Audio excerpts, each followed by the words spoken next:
1212 since the birth of Christ, Friedrich, the only son of Heinrich Stauffer, to his father's glorious throne arose. By Providence chosen, though only 16 years old, clever and strong, he was a king most bold. Challenges were plentiful, but his judgments full of wisdom. Soon many a vassal, duke, or lord swore fealty to his kingdom. Monarch Roger, a patron to the erudite and all the wise men, every scholar, no matter the faith, was welcomed to his realm. His deeds were glorious, his subjects loved him more and more, his dominion prospered like never before. Soon the rumors were spread from the east to the west about Roger, the ruler of Christians, by God himself blessed. This praise reached Pope Gregory, but he froze, irked by hearing of another man as one God chose. Gregory's envy would lead to consequences most dire. No living soul could save Friedrich from his ire. With excommunication being his only other fate, Roger rode to Palestine on a crusade to save his state. Even with his most trusted knights, a dangerous proposition. Journey long, perilous and exhausting, a truly risky mission. Many a good man dead due to illness or fatigue. That was the true terror of the Pope's intrigue. One day a desert storm came, raged and refused to wane, threatening to end both their lives and the campaign.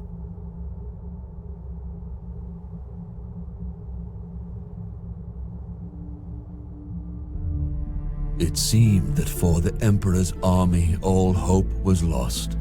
Sentries were ordered to find shelter, no matter the cost. At the last moment, the group's scouts spotted a cave. Though ominous and sinister, they must choose to be brave. Roger's men entered the grotto with uneasy feel, making camp in surroundings that were most unreal. Days went by, the storm unwavering, no sign it would clear.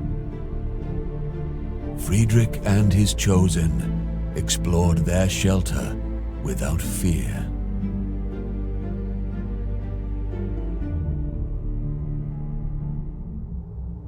Delving deeper into their shelter, anything but small, dark passages lined by pillars receded to a large hall. Friedrich and his company were men loyal and seasoned, but in their hearts was dread which could not be reasoned. Architecture meant not for living men, vast and bold, perhaps chiseled by some mysterious giants of old. Distracted from his reverie by a glimmer of light, Roger saw a part of metal buried in the sand upright.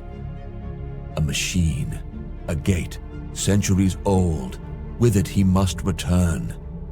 What trove of lost knowledge from it could he learn? Friedrich, albeit short on time, researched that device. Its power to grant wisdom should more than suffice. Gate to the Temple of Wisdom, the device was now called. It would lead to understanding of deep truths unequaled. In much higher spirits, knights loaded the gate on the caravan, and once again their journey, their crusade has began. The dread lifted, resolve firmer than ever before, no longer fearful of what for them lay in store. No more was the journey punishment meant by the Pope. Now their quest was meaningful, their hearts full of hope. In the end, Roger gained control of Jerusalem without blood spilt, opened the Holy Land to pilgrims again, defensive walls rebuilt, City's crown rested on emperor's noble head. With wise Sultan Al-Kamil he shared his bread. People sang only praise for their emperor once again. With glory and magnificence he continued his reign. Through the gate to the Temple of Wisdom Friedrich often went. To learn its secrets, to further knowledge was his lustrous intent. He worked closely with those most loyal, those he chose. Thus a new order of knights noble, order of justice, arose. Emperor Friedrich, always at their point, titled Grand Master, felt he did enough to sate Pope's anger, averted disaster.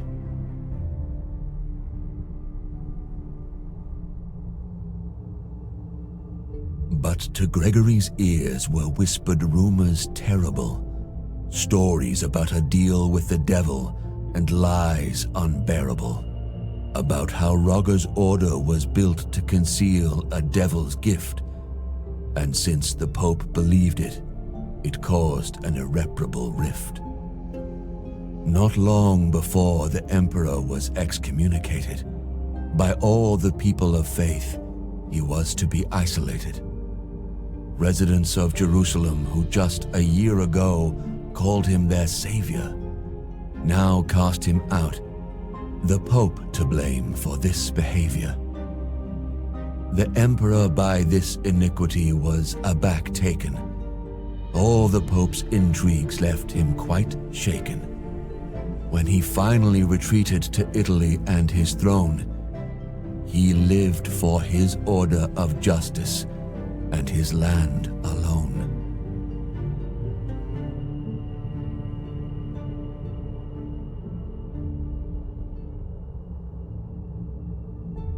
Rogger guarded the secrets of the order, for his enemies would not cease, wanted the gate more than secure, no longer believing in peace. A plan born both from his genial mind and godly inspiration, to build a fortress for the order, to be held in awe by the whole nation. To the castle's construction, he devoted his life. 8 massive walls to survive any strife, 8 watchtowers with windows peering over the countryside, eternally guarded by 8 men most loyal and eagle-eyed.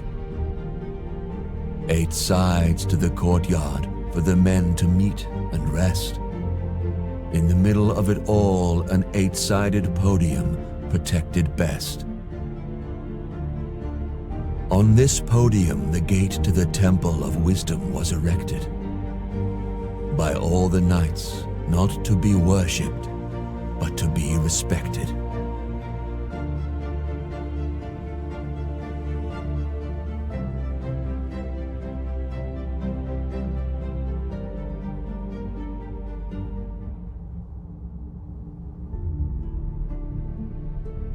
So it was created, for both the lost and the wise it did shine. Templum Justitia, the temple of justice, the castle, the shrine. It was quarters of the order by the wise Placentinus foretold. Inside were troves of wisdom and power, more precious than gold. Even for the wise and powerful flies the time. Men became old, children rose to their prime. After the death of Rogger, Grand Master first, others came, best of the order, in wisdom versed. One after another silent, hidden, but each of virtue measure, the gate to the Temple of Wisdom, always their treasure. Generation after generation, the secret was keeping, wealth and wisdom gaining, never relenting, never sleeping. But the year 1465 after Christ came, and for the order of justice. The world was never the same.